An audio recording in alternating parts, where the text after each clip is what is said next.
Dr. Paul Sherwood's work concentrates on the relationship between the joints and muscles at the base of the neck and a number of common illnesses, heart disease for instance. Often the muscles up here can go into permanent spasm following an injury without the patient realising it. Dr. Sherwood says the effect of this on the functioning of the complex nervous system here can be to constrict the supply of blood to the heart. He's been investigating this since 1949 and now firmly believes that it's muscle spasm, rather than merely the state of the arteries, that often triggers a heart attack.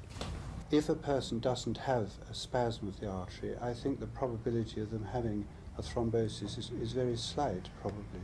So that if one can avoid the spasm in the first place, it may not matter quite so much whether the artery is diseased or not.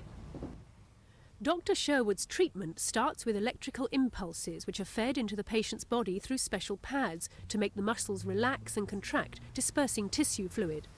Ultrasonic treatment then increases the relaxation process. His private patients pay £40 for a half-hour session and may need as many as a dozen. He maintains that the benefits are permanent and that patients coming to him having had a coronary generally do not have a recurrence.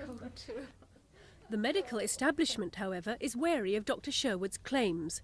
Is there any way you can relate the undoing of muscles around the base of the neck with the deconstriction of the muscles around the arteries? None that I know, absolutely none.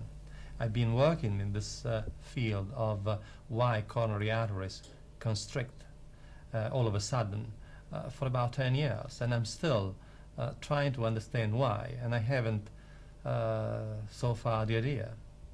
Has it got anything to do with what's situated at the base of the neck and manipulation of that area? Not that I know. Despite the scepticism, Dr. Sherwood believes his work will gain more recognition. If it does, it could save the country some of the 62 million working days lost each year through heart and arterial disease. Susanna Greenberg in central London for Thames News. Sorry. Now come around here. Okay.